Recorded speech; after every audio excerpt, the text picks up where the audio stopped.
Alors, la biographie d'Ahmed Boumendjel que je viens de publier aux éditions Hémisphère Maisonneuve-la-Rose, ça concerne une vie qui a commencé en 1908, donc au début du siècle, de quelqu'un qui était instituteur de père en fils.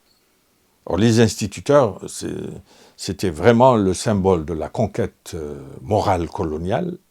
C'est pour ça que le sous-titre du livre, c'est « De la conquête morale coloniale à la reconquête de la souveraineté nationale ». Donc c'est quelqu'un qui bénéficiait d'une mobilité sociale assez intéressante pour l'Algérie de l'époque, mais qui ne se contente pas de ça. Il décide de quitter son poste d'instituteur après avoir vu que son père avait été dans une école qui était le symbole de discrimination. Il y avait le cours normal pour indigènes et l'école normale pour européens ou naturalisés.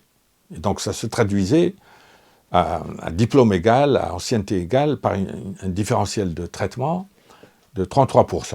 On appelait ça le tiers colonial.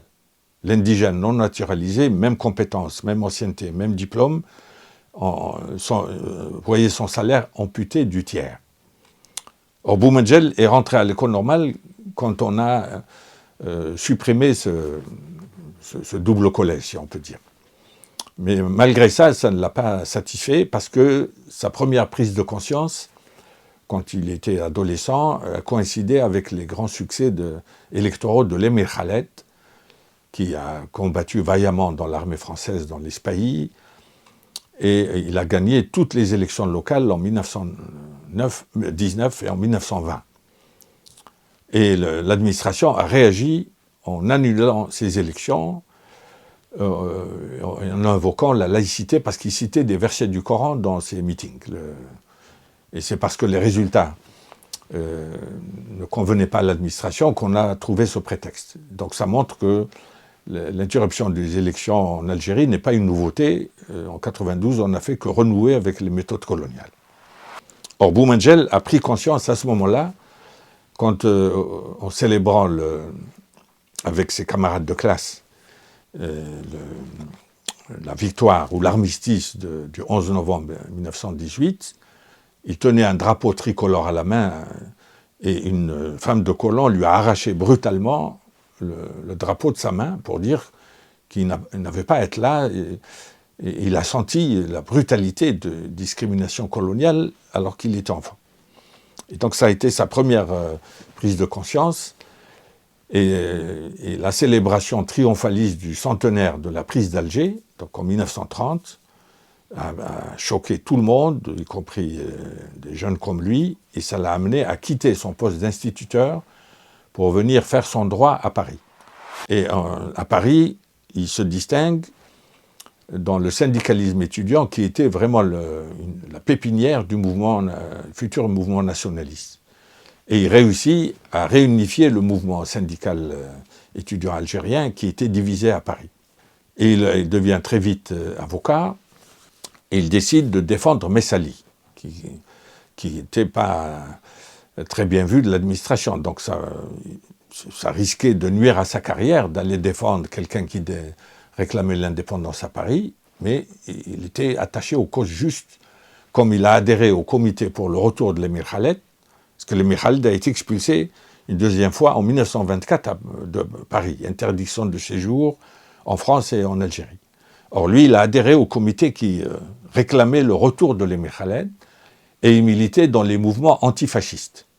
Et il a représenté la communauté des Algériens de France au Congrès musulman algérien d'Alger en 1936. Il a été enthousiasmé par la victoire du Front populaire, mais il a considéré la conduite de Léon Blum comme une trahison. Et c'est à partir de ce moment-là qu'il a dit qu'il faut que les Algériens comptent sur eux-mêmes pour faire progresser leur cause. Les alliances et le fraternalisme, comme il l'appelait, parce qu'il y avait un paternalisme de la gauche qui se disait frère, mais il n'en pensait pas moins.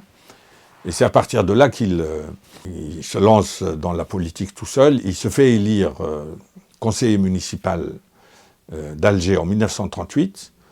Et c'est au sein de ce conseil qu'il a été peut-être le seul à dénoncer les lois anti-juives de Vichy de 1940-1941. Et il l'a fait parce qu'il voulait être judéo-juste. On a chassé les enfants juifs de l'école publique. Et il a dit non, nous voudrions que les enfants musulmans soient plus nombreux à l'école. On ne réclame pas l'exclusion des enfants juifs. Et il se convertit au nationalisme fédéraliste à partir de 1943, où il rejoint Ferhat Abbas, qui réclamait un État algérien indépendant. Et il devient la cheville ouvrière de l'UDMA, le parti créé par Ferhat Abbas en 1946, l'Union démocratique pour le manifeste algérien. Parce que lui, il a été l'un des rédacteurs du manifeste de 1943, qui réclamait un État algérien. Et il s'est fixé comme objectif en disant « Nous obtiendrons notre État algérien, soit à Alger, à l'Assemblée algérienne, soit à Paris, au Palais Bourbon, soit à Versailles, à l'Assemblée de l'Union française, où il a été élu, et sinon, nous irons à l'ONU, à New York. » Et il a continué jusqu'à ce qu'il désespère complètement des assemblées sur lesquelles il comptait. Et c'est à ce moment-là qu'il conseille à Ferhat Abbas de se tourner vers le Caire. Il a été à l'origine de la visite célèbre de Ferhat Abbas en 1953 au Caire, où il a rencontré les frères musulmans, Najib, les officiers libres, la Ligue arabe, où on cherchait des alliances. Et il militait dans le même temps pour un front algérien démocratique pour les libertés, à partir de 1947. Donc ce qu'il a préparé mentalement à adhérer au Front de Libération Nationale, ouvertement en 1956.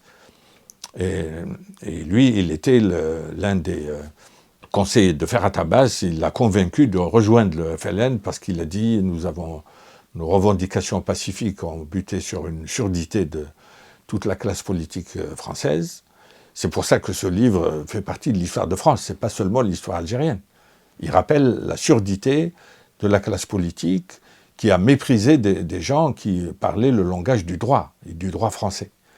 Et donc ils étaient obligés de rejoindre la révolution algérienne, où Boumendjel a joué un grand rôle dans la diplomatie de guerre, qui a mis en difficulté la France à l'ONU, et il a tenu sa promesse d'aller à New York à l'ONU quand ces tentatives à Versailles, Alger et Paris ont échoué. Et donc retracer ce parcours peut être utile à l'Algérie d'aujourd'hui, où le Hirak revendique une véritable démocratie. Et la démocratie, pour être viable, doit réhabiliter le politique. Or, nous avons une vie politique algérienne dominée par les militaires, qui ont failli être déboulonnés en 1992 par les religieux. Or, on a besoin du politique au sens de Siyasa al-Aqliya d'Ibn Khaldoun. Et le politique n'est ni le religieux, ni le militaire.